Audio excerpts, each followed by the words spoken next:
So this is NKDO's first Ask Me Anything. And as you can see, I walk around New York City telling people you can ask me anything about kidney donation. So the first thing I would like us all to do is to write our name, location, and what is our connection to kidney donation in the chat. And you can see I've got a little typo there.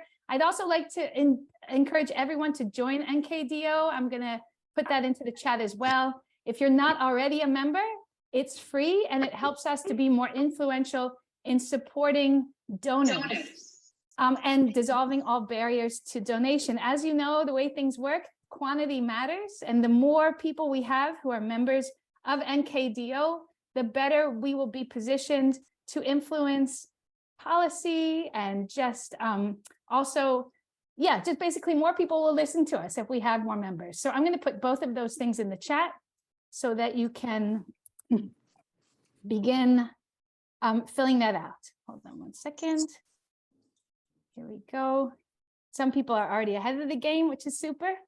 So name, location, and your connection to kidney donation, as well as your email. And the reason I'm asking for email, oops, I forgot to put an email in there. And email too. And the reason I'm asking for email is if at the end of the call, we haven't had a chance to answer everyone's questions, we'd like to send you the answers to the questions that have come up. I have a feeling in the short hour, we're not going to be able to get to everyone's question, but we will find out what your questions are. Okay, so please do that. And while you're doing that, I'm going to return to my presentation.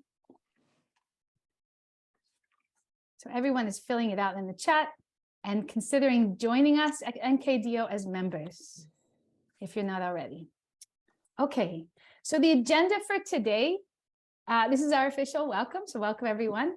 We're going to review top 3 questions, some questions that are very frequently asked.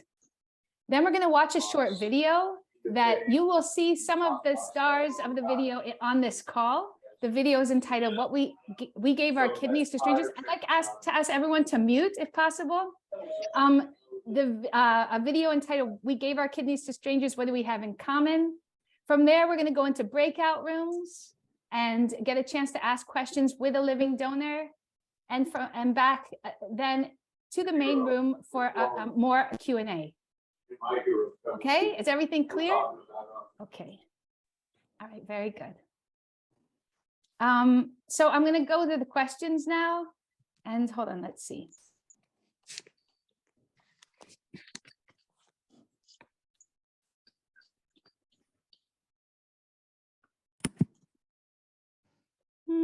Okay, and here are the 3 frequently asked questions. What are options for donor reimbursement for lost wages and out-of-pocket costs? I can answer that one, and then I'd like for other donors to speak up and answer the next 2. The first one is called Donor Shield by the National Kidney Registry, and that's available if you are participating in a paired exchange or in a chain or providing your kidney to someone that you don't know. The other option is the National Living Donor Assistance Center. In that case, that's a federal program. We can give you details about it at the NKDO, but that is one where they have certain financial qualifications that you need to fulfill in order to be able to qualify for that reimbursement. And that the reimbursements, again, are for lost wages and for out-of-pocket costs. After donation, and I'm going to put the links for both NAWDAC and the NKR's Donor Shield in the chat. The next question, I would like for perhaps Terry to read the question and answer it. Okay, number 2. After donation, have you shared your donation experience with the community beyond friends and family? I did. I was an active volunteer at a local food bank. And so all of the people there, the dozens of people that I worked with there, knew about my donation. I didn't purposely seek out any kind of publicity or anything, but the hospital where I donated at Loyola University in Chicago. They actually had the people in the chain I participated in have a press conference. So that was kind of a forced kind of publicity. But I never shied away from telling my story, not as a way And I hear this from a lot of donors, not as a way to pat yourself on the back, but just as a way to make people aware that this is something that very normal people do regularly. Thank you, Terry. Would any other of the living donors on the call like to add how they've shared their stories with the broader community? I'm going to put you on the spot, Lori Lee. What would you share with us, please? How I've shared my story with the community? Yeah, outside Well, of just your friends and family. Yeah, so like at the time of donation, I had a blog, so that was something that I kind of did, and I just kind of wrote what was happening and what the process was like, how long it took. So that was one way I shared, and then now there's all sorts of different groups for living donors. NKDO is a great group that lots of donors like to participate in, and there's lots of ways to share your story through that organization as well. And how about your podcast? Oh, I have a podcast called Donor Diaries, and Donor Diaries has, you can find it on any platform where you listen to podcasts, and it tells different stories about people going through the donation process, and then has transplant experts talking about a wide range of topics related to transplant that are very interesting. So that's another way you can tune in and hear other people's stories. Thank you. And your documentary? Wow, thanks for all the plugs. I'm working on a documentary called Crowdsource for Life. And it's a documentary about giving and the act of giving. And it features stories from 18 people who are non-directed donors. So people who donated not knowing, not having an intended recipient. And 3 of the donors actually have donated kidney and liver, which is something only less than 150 people in the United States have done both of those donations. So that's coming out next year. Thanks, Lori. Excellent, excellent. Okay, we're going to go to our third question. Post-donation, what limitations have you experienced? And if possible, I'd like Mark to answer, or Mark Scotch to answer that one. Thanks, Elaine. So I guess I don't really have any limitations. I was learning how to become a living donor about 2 years ago. And in the process, I read that 13 people die every day waiting for a kidney. And I had decided before I even read that I was going to ride my bike from Wisconsin to Louisiana to meet the guy that I was going to donate my kidney for, my bicycle. And I turned that into an awareness bicycle ride. So it was about 1,500 miles, and I've done a few rides since. So as an old coot riding bicycle, I can definitely say that I'm not limited to what I can do after I donate. Thank you, Mark. You're an inspiration to all of us. So we just reviewed 3 frequently asked questions. As I said earlier, we will have a chance to get our questions noted. But before we do that, I'd like to share a video that was recently made about what people have in common who the subset of donors is made up of people who have donated their kidneys to strangers. So we're going to watch a video, and give me a moment to get it set up.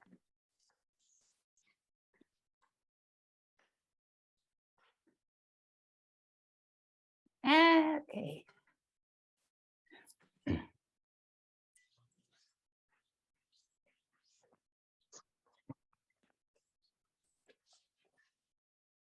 It's going to give us the ear that's so loud.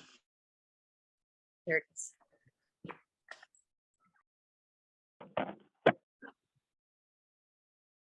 Elaine, I'm not hearing sound. Oh, no.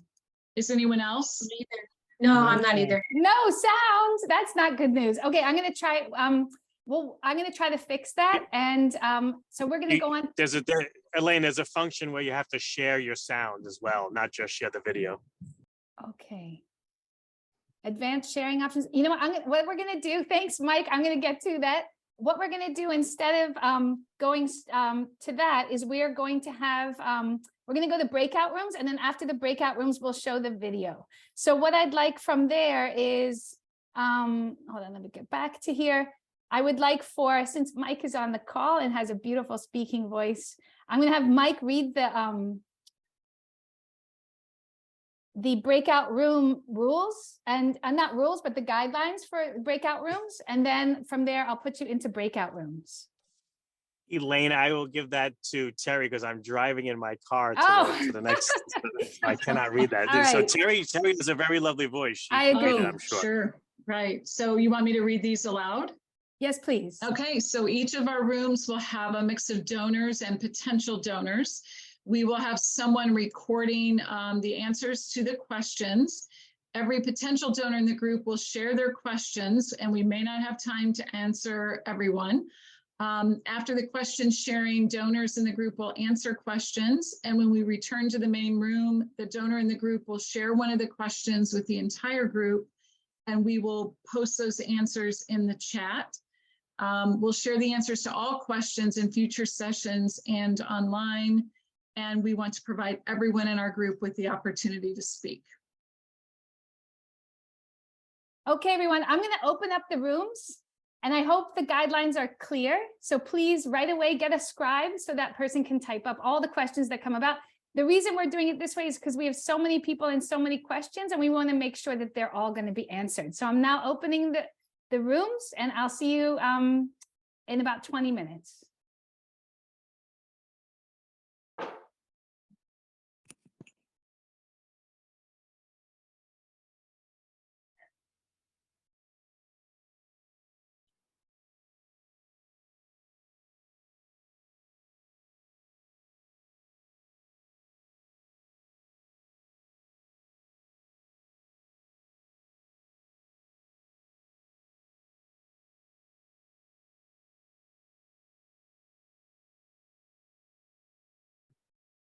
Elaine, Yeah, I'm not seeing myself in one. Do you want me to just stay here? you know, I think it might be because you're a host and I couldn't Oh, okay. sign you, but maybe I can.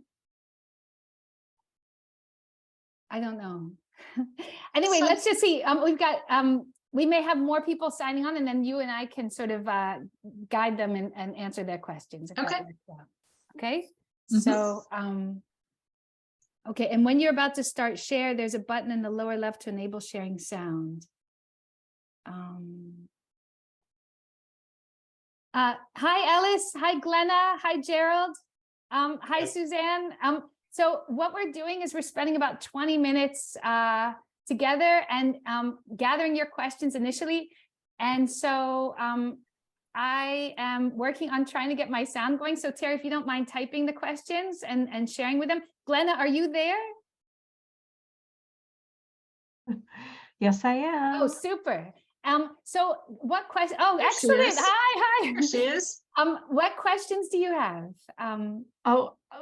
Honestly, I'm a living kidney donor, so I was jumping on because I'm curious about what you're doing. I also run a nonprofit called Kidney Donor Conversations to increase awareness of living kidney donations. So really, I'm just like jumping in to see what's happening in the living kidney donation space. Great. I've seen that online. That's exciting. So Thank you. So Glenna, could you repeat what the name of your organization is? Yes, it's Kidney Donor Conversations. Okay. And our website is mykdc.org. If you're interested. Yeah, I am interested. I can put that in the chat if you want, but yeah, I've been following NKDO for, I think we both started about the same time. You guys have like grown so wonderfully. And so it's so great to see all that you're doing. I appreciate it. great.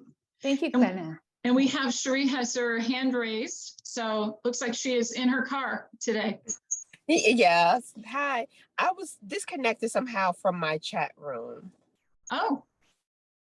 Elaine, do you know how to, oh, you're on mute. All this muting. Cherie, I don't know which chat room you were in, but this is one. So if you want, you can just stay with us.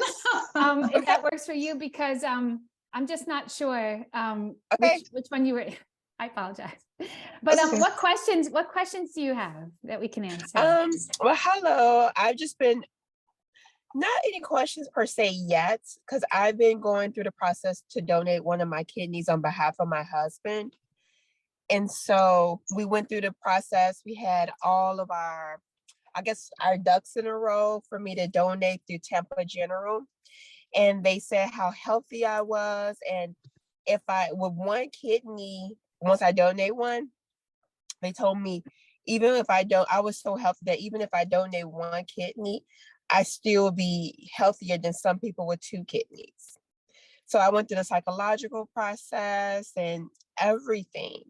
And then for African American donors, they do a genetic testing. Mhm. And my genetic testing came back that if I donate one of my kidneys, I will have an 11% chance of needing a kidney transplant within 12 years after donation. Yeah, I have heard of that situation. Mike Lalo is on. Mike, do you know more about that? So have they put the decision in your hands, Cherie, or have they eliminated you from? Okay, that's a very good question. So originally they told me like when it was an optional test. And so when I said yes, it came across that the decision would still be put in my hand.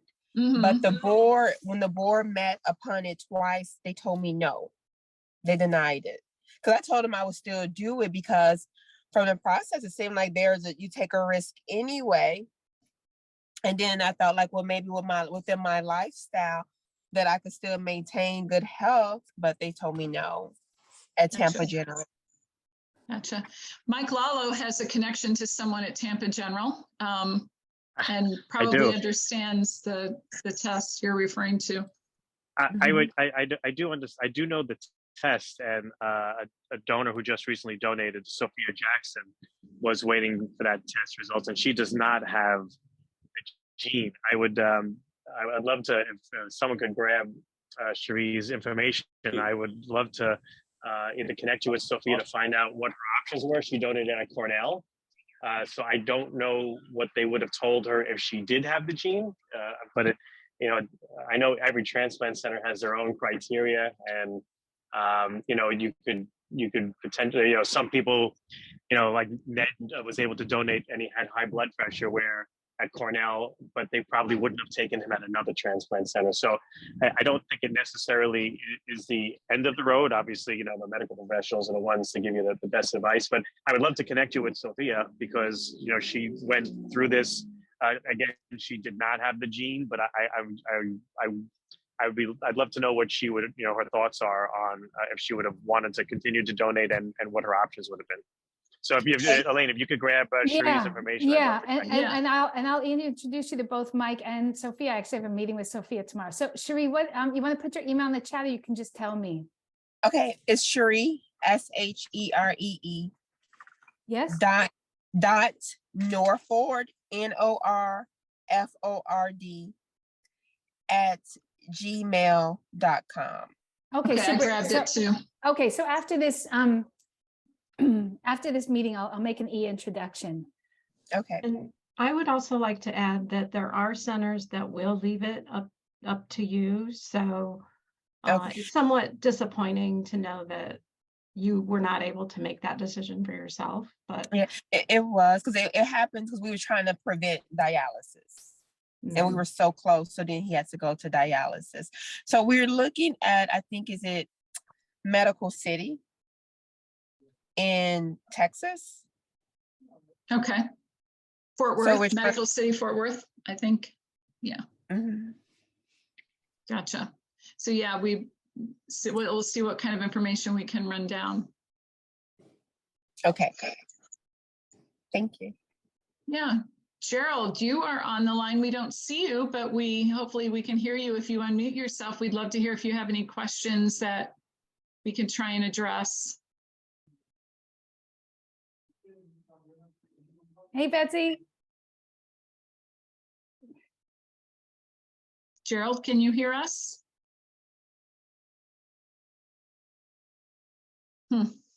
There's also someone joining by phone with a 502 area code. Do you have any questions or anything to share? Oh, gotcha. Gerald. Are you there? Yes, we can. Yes. We can hear No, you. I was just a little late joining the meeting there. I just logging in there to, this is Brian with the National Kidney Registry. Oh, Brian? Yeah. Okay. Hey, Brian. Okay, so it looks like we actually have a transplant recipient on the line and several donors. So Cherie, you have got like wide open. If you have more questions, we are happy to help you out. Thank you for that. Thank you for that. Well, Cherie, if I can just tell you, I'm your husband after. The before is right below me in my screen. Mike Lolo, that's what you look like before. And I'm what you look like after. No, not quite. So at Tampa, did you ever work with Dr. Watkins, Cherie? Is that the younger Black gentleman doctor that's newer there? The most handsome transplant surgeon in the United States, yes? Yeah, Yes, yeah. That him. was him. My husband's right there when I met him. And I was like, oh, okay. So he was actually Mike Lalo's transplant surgeon. So Yeah. Mike is on this call. So he used to be at a New York City, or was it New York, Mike? Where was Yeah. Dr. Watkins? Yeah, he was but I reached out to him too, just out of curiosity to find out if it's a hospital policy, or as you know, a surgeon, it's something that he's opposed to. So I'll shoot him a text actually when we get done with the call. Okay. So Cherie, you got through all of your other testing, so that's exciting. How is your husband doing? He's on dialysis, right? But Right. So yeah. So because he was like really at the end, he had to get the catheter put in his chest.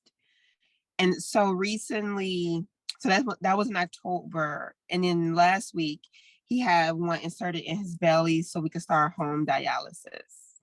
gotcha.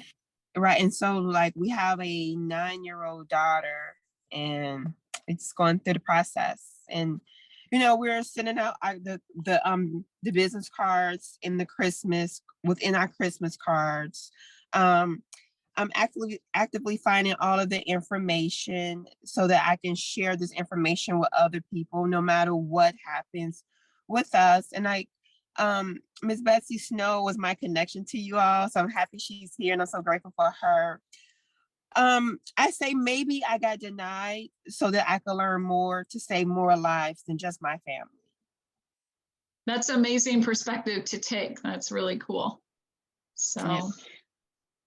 Hello, Luis. Thank you for joining. Hi. Hi. So you are in a room full of donors, a recipient, a couple of donor candidates. So what is your story? What brings you here today? Oh, I thought I'd be able to hide in the shadows over here. Oh, sorry. Yeah, No, that's okay. There's actually lots and lots of people, but we're all in various breakout rooms right now. So you kind of defaulted into the main room. So there are lots of other people on. You can hide a little bit later, but no, I'll tell you. Yeah. I actually work for an organ procurement organization. I just hit my 20 years working here. I've always thought about being a donor, and I've had a couple friends, donate relatively recently, and it's just become more and more inspirational for me. My wife has type 1 diabetes, so it was one of the reasons why I never donated. I was worried about what could ever happen if I had a family member that needed it. I do have family members that could need it. Where do you live, Luis? I live in Oakland. I live in the Bay Area in California.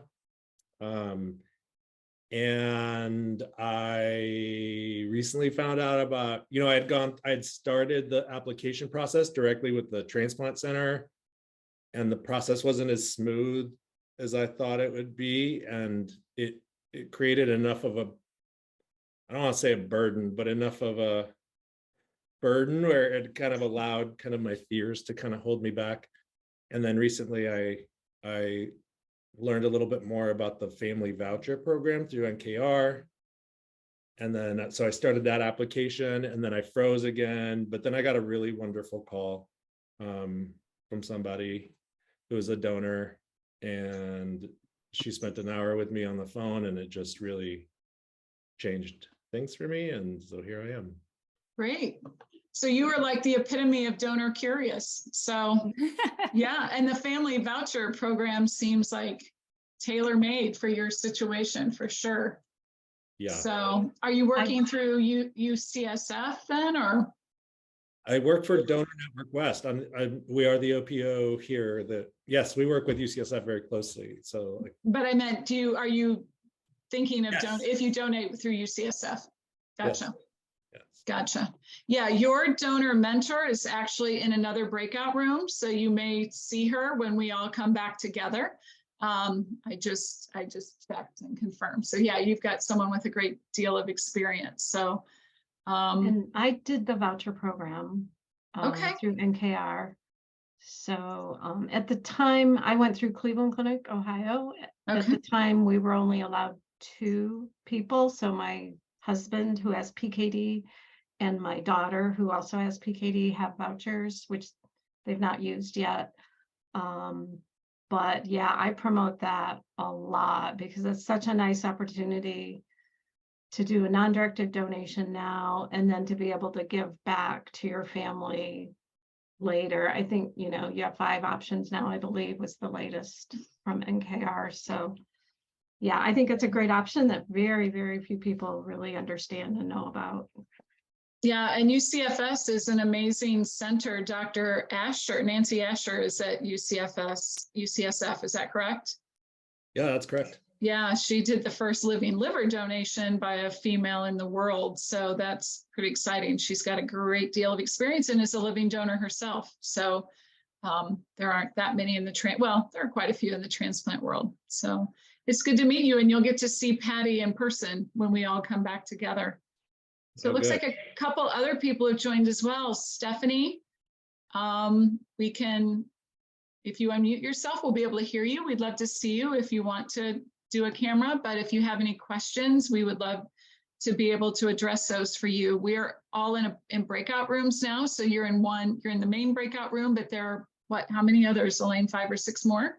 Yeah. So we'll all come back together in a bit, but we would love to know what brought you or Bryn, who's on, to the meeting. We'd love to answer any questions you might have.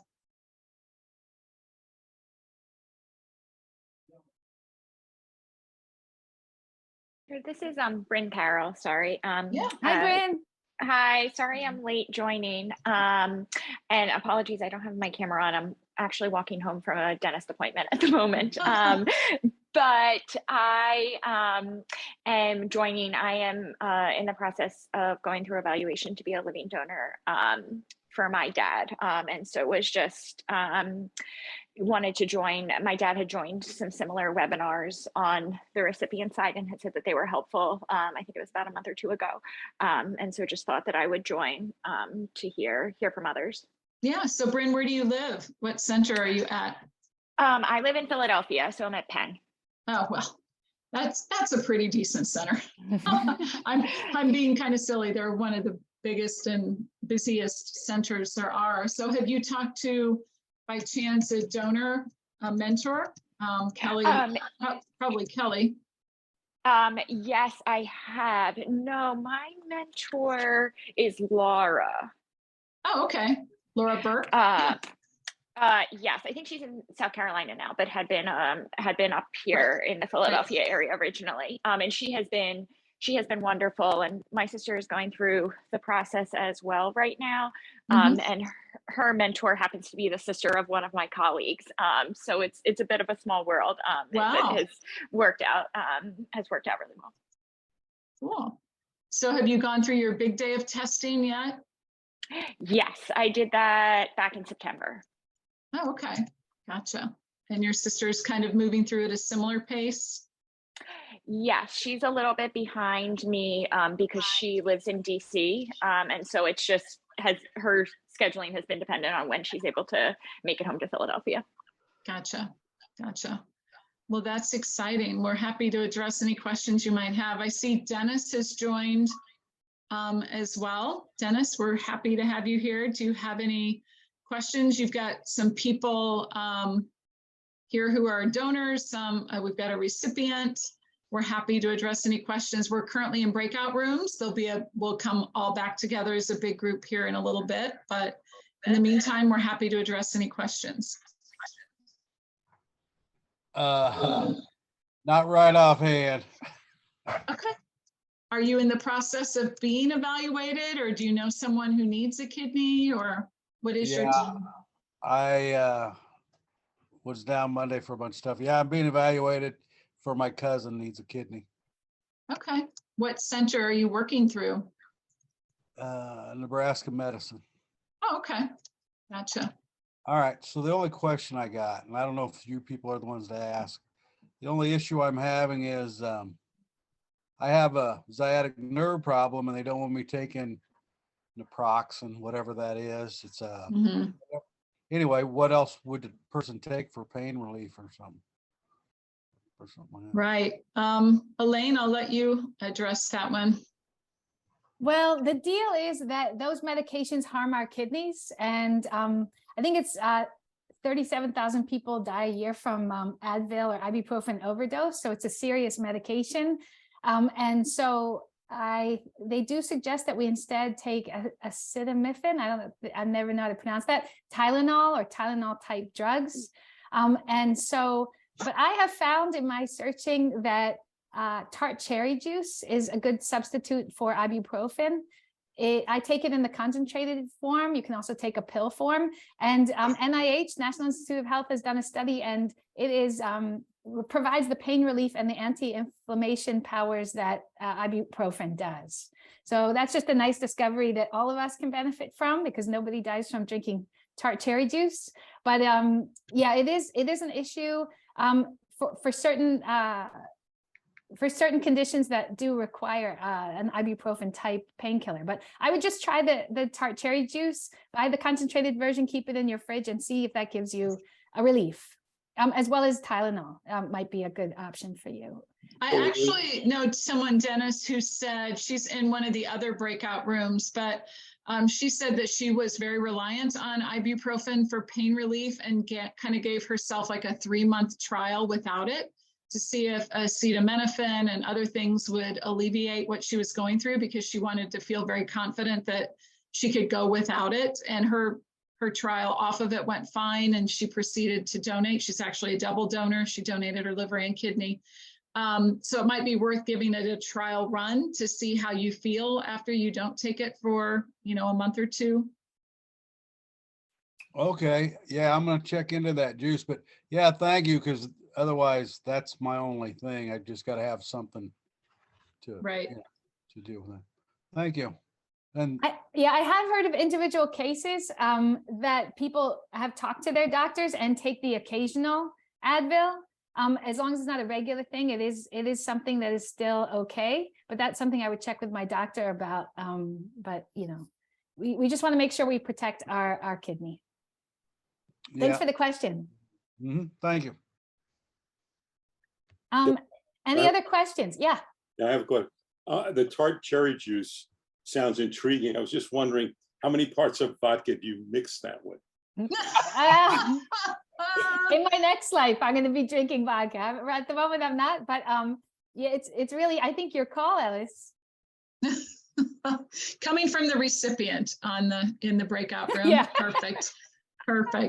Oh, okay. Louis said 2 parts. Okay. Because I've just been cutting mine with water. Lillian said equal parts of water and tart cherry juice, but maybe the vodka would enhance some effect of something. Anyway, silliness for sure, but yeah. Okay. I'm going to give everyone the warning that we're going to be closing up the shop. And hold on. Usually there's a way I can send a message to everyone. Oh, well, I don't see it on this one. Okay, well, we have actually 10 breakout rooms. So in a couple minutes, we're going to call everyone back, and then we're going to review the question from each group that people are interested in having in front of the larger group. But we do have another minute left. Are there any potential donors who have questions for all these donors on the call?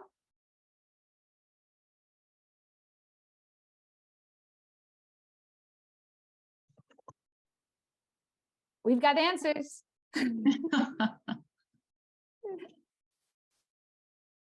It's kind of cool, Cherie, that you and Betsy ended up in the same room. I'm sure some of the other people online. So Luis, you'll get to see Patty. I don't know if any of the others. Oh, there we go. All breakout rooms will close in 55 seconds. Gary, this is Betsy. Yeah. Hi. Hi. Nice to see you. Hi.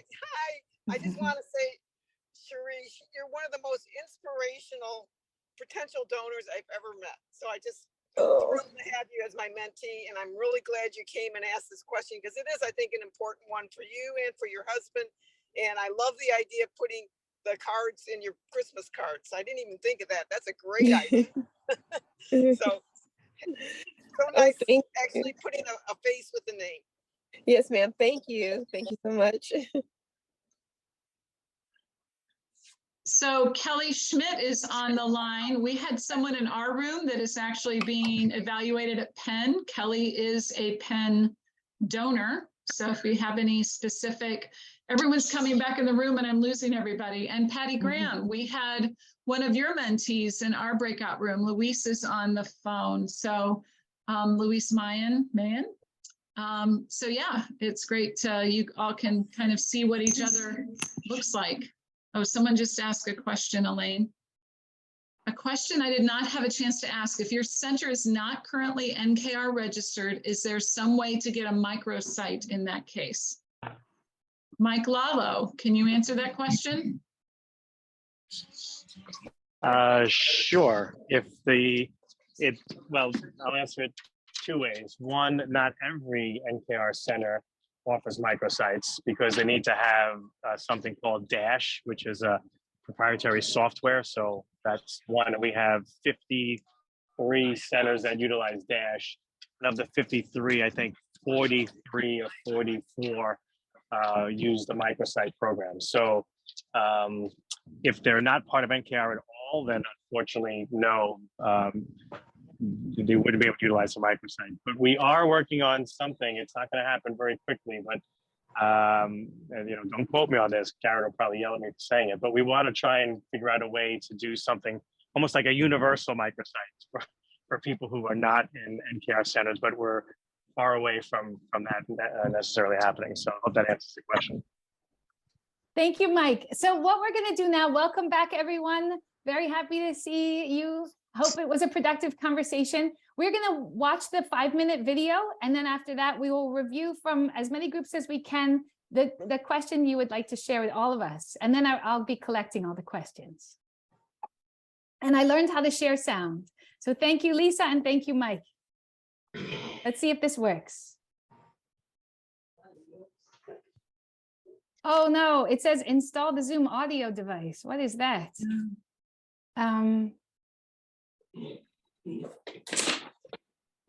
Okay, let's see if this works.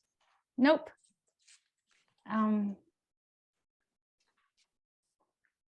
Elaine, can you put the link in the chat and I'll see if I can, is it somewhere online? That's a great idea. Let's see if we can have that way. Okay, let me stop the share. Very determined for you all to be able to see this video. Let's see if Terry can get it going. See what they're doing. I don't know what it is. Okay, hang on, I'm gonna share my screen. Thanks, Terry.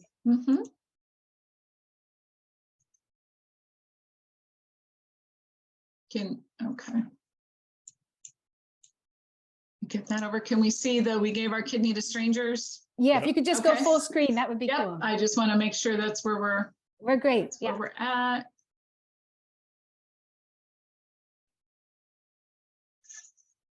Can you hear it okay? No. You can't hear it? Yeah. Do you know how to click when you click share screen at the bottom left corner? It'll say share sound. Let's see if that works. Okay, hang on. I've got this So you said where it says share screen, I can share Yeah, sound? click. So maybe unshare and then click share screen and see if you see a little button at the bottom that says share sound. And if that doesn't work, we'll just skip it for now and I'll share the link. This is our last try, everyone. Let's put some good energy out for Terry. So share screen.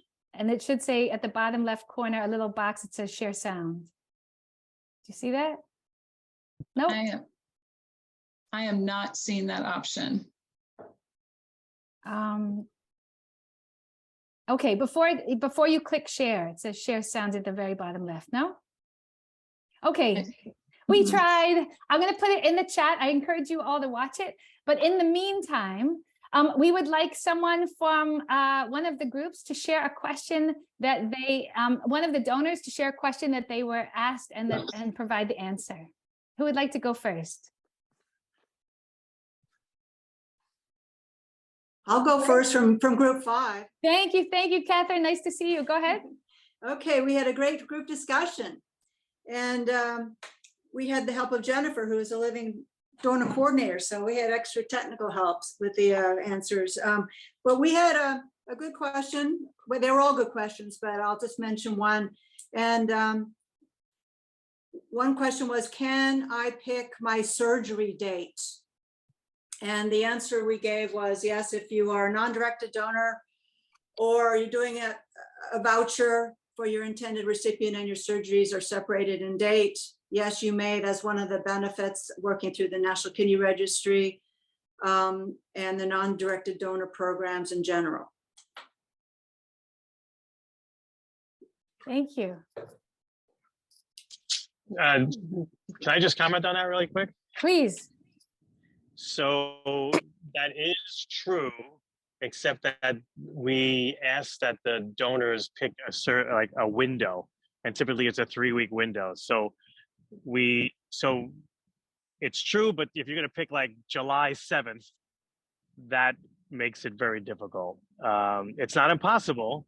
We have had that before, and the NKR tries to accommodate that, but what we normally do is we ask the coordinators to ask the donors to give at least a 3-week window. And just to clarify, we didn't introduce Mike Lallo. Mike Lallo is the Chief Operating Officer of the National Kidney Registry, so he knows what he's talking about. So yeah, the donor coordinators generally help you settle on your window, and they make those matches work during that time. I also want to mention, as a mentor with the National Kidney Donation Organization, that we really work as a team. If someone has a question that we can't answer, we find other people on the team who will do it. And we also are very closely connected with the National Kidney Registry. They're also providing us with great answers. So thank you. While I have your attention, if those scribes could paste their questions into the chat, that would be very helpful so I can assemble a larger list. So scribes, please do that now. And who would like to go next? Thank you, Catherine. Mike, who would like to go next with sharing a question? I can share one from our room. Thanks, Terry. So we had the question about pain relief post-donation, like long-term. We had a gentleman who uses naproxen routinely and wondered about being able to do that post-donation, that he'd learned that he shouldn't be doing that. As my nephrologist said, he would love it if no one took naproxen or ibuprofen on a regular basis because of what it can do to your kidneys. But we did talk about the use of acetaminophen. I know Lynn Baldick, I think, is still on. I mentioned in our room that Lynn was a donor candidate who decided to go without those kind of painkillers for 3 months to see if she could do it, if Tylenol would be enough. And she made it through and proceeded to actually is a double donor, both liver and kidney. So Elaine talked about the option of tart cherry juice concentrate, that the NIH did a study about the anti-inflammatory and pain reducing benefits of tart cherry juice concentrate. So that is definitely also something to take a look at. And it's available in pill form. Thanks, Terry. Excellent. Who would like to be next? I can share a question from our group. Thank you, Miranda. So one of the first questions asked was, what is the difference between like the one incision through the belly button and that's it, and then kind of like the open incision? So I just kind of talked about my example. Mine was like the open laparoscopic. I have one like business card size length scar like in my pelvis area, and then I have 4 little tiny, maybe like 1-inch scars where they put the instruments in.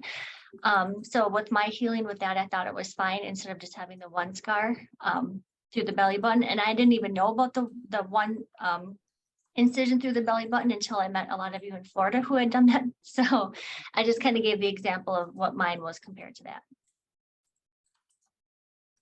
Thank you, Miranda. Excellent.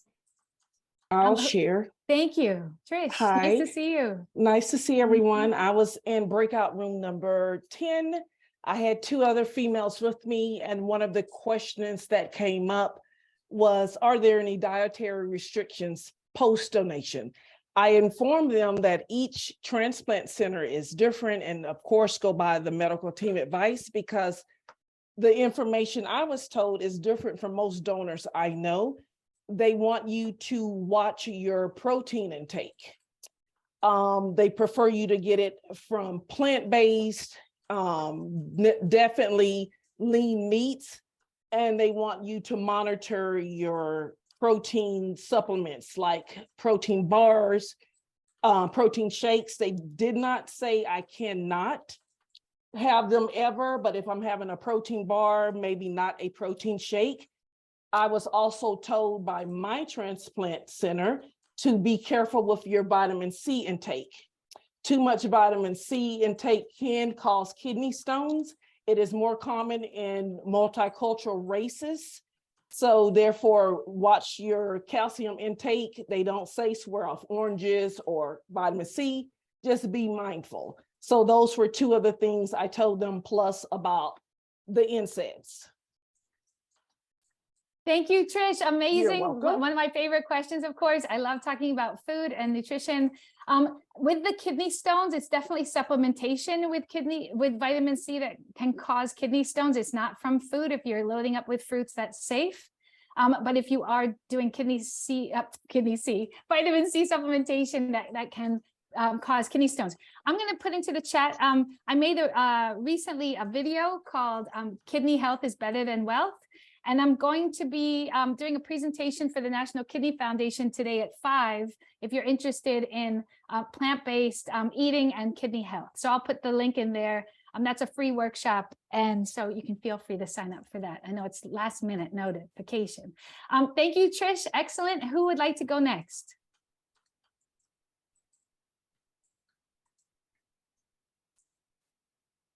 Elaine, I'll go. Thank you, Eileen. Hi, so I was in group 3 where I have 2 women, Jane and Jen, who have surgery coming up in the next 3 weeks. And we had a microsite coach, and we had a recent kidney recipient. So there was one question that was long about, what to expect sort of on a day-by-day basis of the hospital stay. But the other question that's easier to answer here is, what about driving? When can you drive? And I'm glad to know we have a coordinator on the call in case I get this wrong, but I was told 2 weeks is best, but it's important that you be off pain medications. I know my comfort level to drive wasn't high at the time. 8 years ago, I did not have a backup camera in my car, and that act of sort of turning around would have not been comfortable. So I think that if the coordinator that's on this call wants to chime in, but I think 2 weeks is what I've been hearing. Elaine, there are also a number of questions on the chat, 4 or 5 questions in a row there. I don't know if you want to address those. Oh, you're on mute, Elaine. Ned, is there one or 2 that you want to address that you think are important to address now? Well, one question of general concern: because of delays in recipient testing, my donor testing results will soon be 1 year old. If recipient surgery is after my 1 year mark, what retesting must I do? We do get this question fairly commonly when things have dragged on for some time. I understand we do have a coordinator on the phone with us, and I think I'd like to direct that question to her. if she's here. I think we have a couple, don't we? I see Afton is on. I thought there was another one as well. So No? Okay. So this is Afton. I think it does vary by center. I was actually just looking at our criteria when that that question came up. And so at our center, we do repeat labs and then chest x-ray, ECG, and then we do a video visit with our social work, our ILDA, and our nephrologist, just to make sure things are still going well and you're still a candidate for donations. So we don't repeat everything, but again, I would definitely check in with the center that you are going through the evaluation at. Thank you, Afton. From the groups, is there anyone else who would like to share some of the donors' questions that were asked? I will. Thanks, Mark. I was in group 11 and we had well, Mike was in our group too for a while, but I think he somehow dropped out, but had two women on the group, and one of them asked a question about a scar. And I have to tell her that my scar is pretty much gone after 2 years. She's a runner. She wanted to know about activity after donating. So of course, you know where that led. So we talked about biking, and I led her to kidney donor athletes as well. The other lady that was on the call was actually in a clinic getting blood drawn, and I hope she's still on because I wanted to get her contact information because she's down in Austin, Texas. And so, yeah, those were those two questions. Thank you, Mark. I just want to remind everyone to put into the chat their name and email address if they'd like to get a follow-up email with answers to all questions that were asked in both the groups and in the main room and in the chat. So we're going to be creating a document to answer all of them. Thank you, Mark. That was great. Anyone else? Who else was with the group? I think the question that Catherine Carney put in the chat that must have come up in her room, I think is really valuable for the wider audience. And it was, if I'm not a match for my recipient and I use a voucher for him, what is the general time frame for the recipient to get his match? I'm not sure if Mike Lalo is still on, but I feel like we can. Yeah, I'm still here. Yeah. So Mike, do you want to answer that question? So yeah, I'm sure the coordinators on the call are cringing because, we do hesitate to give timelines, but, we put out a quarterly report, which is on the NKDO website, just go to nkdo.org, and we're very transparent. So currently, as of right now, today, if the recipient or the patient is not an O, they are not an O blood type, it's approximately 1.8 months for them for our system, if you will, to find a donor. If they are an O and they're not highly sensitized, we usually say it could take 3 to 6 months. If they are highly sensitized with a CPRA, we'll say of 98 or less, it could be 6 to 12 months. And, we do have, you go on the website, you'll see that there are people waiting longer than 12 months. And those are mostly O's with 100% CPRA, which means those people have not matched anybody in the past or currently in our system. So I hope that answers the question. The good thing about having your recipient be a voucher holder is that during that matching process, a voucher recipient is prioritized a little bit because the National Kidney Registry recognizes that someone has already donated on their behalf, right? Paired exchanges are amazing and they're wonderful and they make them happen all the time. But when someone steps out and donates ahead of a recipient getting their kidney, that does give them a little bit of priority. But, an O recipient that is highly sensitized is difficult regardless, that they have a much better chance in the large pool at the National Kidney Registry than they might at an individual center. Terry, if I could just a recent case that literally just happened, and it's been publicized, so I can talk about it. You know, Sophia Jackson donated on behalf of a police officer in New York City, Office of Aging Alston. She's blood type O. Her CPRA was around 55 and change. And she, you know, we told her the same time frame, 3 to 6 months, and she was matched within a month. So, you know, it's about being in it. You know, I hate to say being in it so you can win it, but it's about being in it so you're able to be matched in order to, you know, to be able to redeem that voucher. Can I make one request, Elaine? Absolutely. One of the persons that was in our chat room, and she's iPhone 3. If she's listening, I think she's still on. I do not have your contact. Hi, yes, FYI, yeah, I just finished my appointment here. So yes, I'm back tuned in. Okay. If you don't mind, just collect it. If you can go to chat and give us your contact information, then we can connect later. Thank you. Yeah, that sounds great. Thank you. That is some devotion to have someone in the lab and calling in. Isn't that It's gonna funny? be I got called upon in the breakout room as I had a needle in my arm getting blood drawn. Like, And she showed it to us too. So yeah, I did. I was like, look, here's the nurse. We're in it. Well, listen, everyone, this has been truly a special experience. As I said, all questions will be answered. If you would like, please put your information in the chat. And I would also like to encourage you, if you have not done so already, to join the NKDO so that you can get all of our great newsletters and access to information about things like Ask Me Anything and other great workshops and presentations that we offer. It also, as I said at the beginning of the call, it strengthens us to be big, right? So we become more influential, and then we can do a better job of both supporting donors and dissolving all barriers to transplant. So I really think that we're going to do this again, and we'll do it again soon. We haven't selected the date yet, but I think it's something that is really important. It's a good chance for us also to build some community. And I just thank you for coming.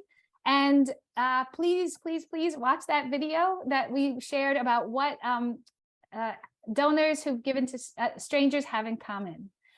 Thank you all for coming today. And I'm going to be staying on for a few minutes if you have any other things you'd like to discuss. And I'm going to be copying the chat so that I have access to all of your emails so we can send the document along. Thanks again, everyone, and enjoy the rest of the day.